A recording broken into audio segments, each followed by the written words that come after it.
Hello दोस्तों, पवन teaching centre में आपका स्वागत है। पेन पेपर हाथ में है, 10वां के साइंस के क्वेश्चन हाथ में, तो बने रहे पवन टीचिंग सेंटर के साथ, पढ़ते रहें, आगे बढ़ते रहें। जैसा क्वेश्चन दिखाई दे रहा है, क्वेश्चन क्या कर रहा है, तंत्रिका कोशिकाओं का नामांकित चित्र द्वारा वर्णन करें। तंत्रिका कोशिका का नामांकित चित्र का क्या करने के लिए वर्णन। ये भी क्वेश्चन कई बार एग्जाम में आया हुआ है और जब भी आता है 5 नंबर में आता है, तो इसे क्या कहिए, एकदम इम्पोर्टेंट क्वेश्चन ही हो गया। तो चलते उत्तर की ओर। उत्तर क्या कह रहा है, तो इसका उत्तर हो जाएगा, तंत्रिका कोशिका आकार एवं संरचना में समान होती है, परंतु दिशा परिवर्तन के कारण यह 2 प्रकार के कार्य करती है, जिन्हें क्रमशः संवेदी तंत्रिका तथा वाहक तंत्रिका कहते हैं।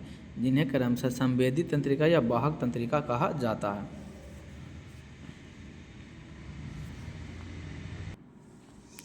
संवेदित तंत्रिका, इसके बाद तंत्रिका तंत्र के क्या बना लीजिए, पहले चित्र बना लीजिएगा। इस तरीक़ा से तंत्रिका तंत्र बनाइएगा तो ये डेंड्राइट्स होता है, बीच में डेंड्राइट्स के बाद साइटोन होता है, इसके अंदर केंद्रक पाया जाता है।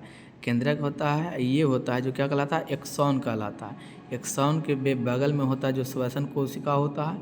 श्वसन कोशिका के नीचे जो भी पाया जाता है वो कहलाता है रेनवियर के नोट्स कहलाता है, क्योंकि यह रेनवियर नामक वैज्ञानिक ने खोजा था, इसलिए इसका नाम पड़ा, रेनवियर के नोट्स पड़ा। उसके नीचे जो ये वाला भाग होता है कहलाता है मेंडुलिये या मालियस सिस कहलाता है।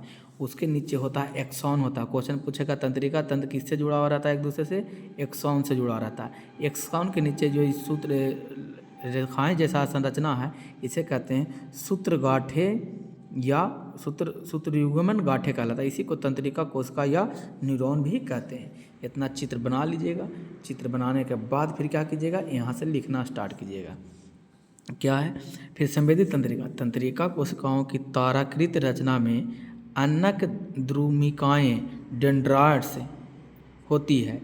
यह डेंड्राइट्स सूचनाओं को एकत्र करके रासायनिक क्रिया द्वारा इसे विद्युत आवेग में बदलता है। रासायनिक क्रिया द्वारा इसे विद्युत आवेग में बदलता है। यह आवेग द्रुमिका से कोशिकाएं तक जाता है। यह होता है द्रुमिका कोशिकाएं तक जाता है और तब तंत्रिकाक्ष यानी जिसको कहते हैं एक्सॉन इंग्लिश में कहते हैं, में होते हुए इसके अंतिम सिरे तक पहुंच जाती है। एक्सॉन के अंत में ए आवेश एसिटल कॉलोनी जैसे रसायन का मोचन करता है और सिनेप्टिक दरार को पार करता है। सिनेप्टिक दरार को क्या करता है, पार करता है, और सिनेप्टिक दरार को पार करता है। दूसरी तंत्रिका कोशिकाओं में पहुंचता है। इस प्रकार विद्युत आवेग एक तंत्रिका कोशिकाओं से होते हुए दूसरे तक पहुंचता है और फिर मस्तिष्क को इसकी सूचना मिलता है। इसकी सूचना मिलता है। वाहक तंत्रिका, वे तंत्रिकाएं जो मस्तिष्क अथवा मेरुरज्जु से सूचनाओं का उत्तर लेकर प्रभावित अंग तक पहुंचाती है, वह वाहक तंत्रिका कहलाती है।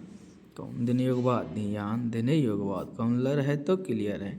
पढ़ल बच्चा है, कहीं से प्रश्न तो बनेगा, यहीं से कौन सी पीटीसी। दोस्तों, यदि वीडियो आपको अच्छा लगा तो वीडियो को लाइक कीजिएगा। चैनल पर पहली बार तो चैनल को सब्सक्राइब और दोस्तों के साथ शेयर करना बिल्कुल नहीं भूलिएगा।